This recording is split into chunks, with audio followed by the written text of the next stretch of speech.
So you've got more stories from Genesis for me? Yes, sir, I do. This one picks up right where the last one left off. Fantastic. I remember last time God had just dropped a hammer blow by destroying humanity's language. Yeah, that was freaking awesome. Incredible. Fragmenting all mankind, the repercussions of that must be staggering. Gosh, I guess they would have been, but there's nothing in here about that at all. Oh, it just drops this cataclysmic storyline. It does. Wow. Yeah, we just jump right into the story of the next big hero, Abram. And what's his deal? Well, he's one of 3 brothers, and he's married to his half-sister, Sarai. Oh, we're back to incest? You know it, sir. You're kind of a weird guy, aren't you? Yeah. Oy vey.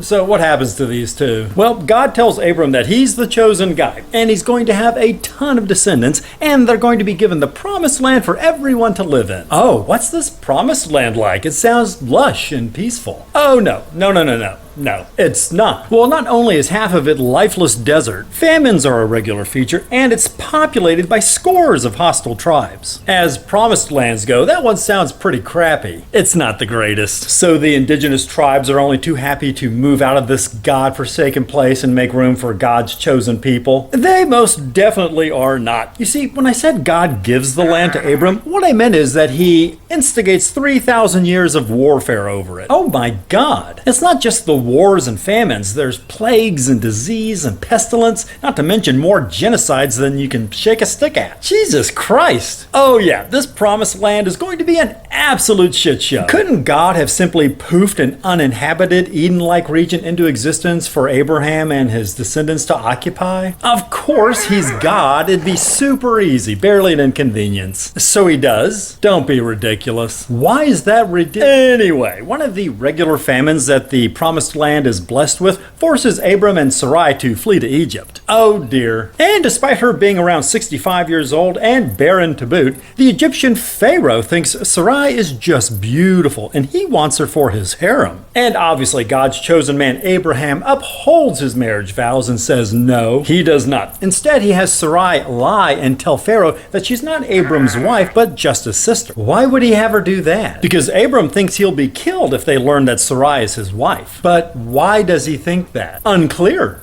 And it works out just great at first because Pharaoh showers Abram with all sorts of gifts of livestock because he really likes his new harem girl, the senior citizen Sarai. Oh yeah. Oh, 65-year-old harem girls are tight. Ooh. Sorry. I didn't think that through. Please forget I said it and never bring it up again. Done and done, sir. Thank you. Where were we? Abram getting a lot of swag from Pharaoh because of Sarai. Right.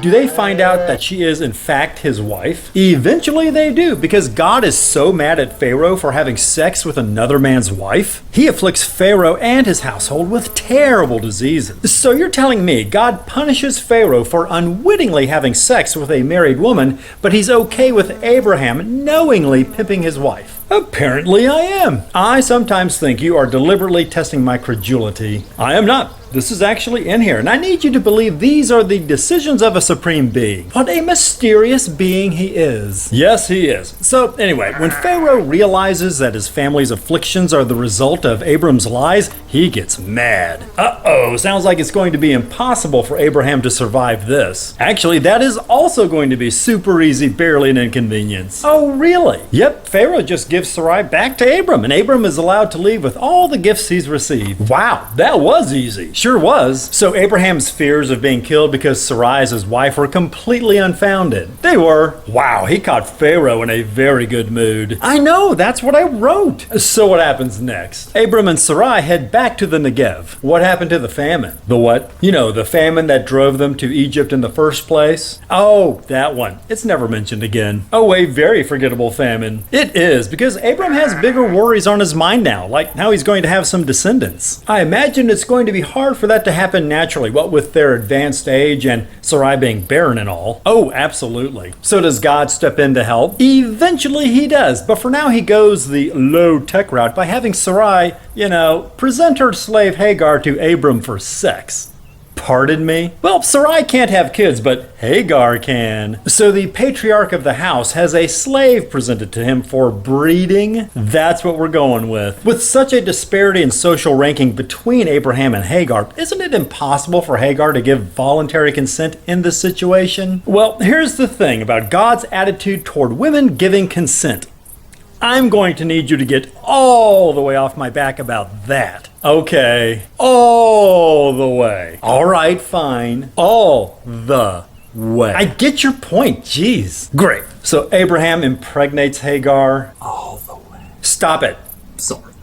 So Abraham impregnates Hagar. He does. And then Hagar despises Sarai because of it. Understandable. And then Sarai mistreats Hagar so badly that Hagar runs off into the desert. Christ, Sarai sounds like a real witch, and she's the progenitor God has chosen? She is. Interesting choice. So God rescues the poor, mistreated, pregnant slave Hagar? He does not. He tells her to go back to her abusers. What? Yeah, she's supposed to go back and submit to more of the same. I don't know what else to tell you. If you say so. I do. So God lets Hagar know that her soon-to-be-born son, Ishmael, is going to be a wild donkey of a man, and that he and his descendants will always live in hostility toward their neighbors. What a wise and holy course to chart for humanity. I know, right? Does God have any other awesome ideas for his precious children? I've saved the best for last. Abram gets to chop off the tip of his penis.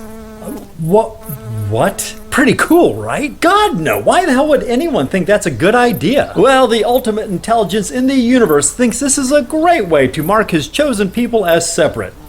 The men, anyway. Just the men? He doesn't want to mutilate the women, too? No?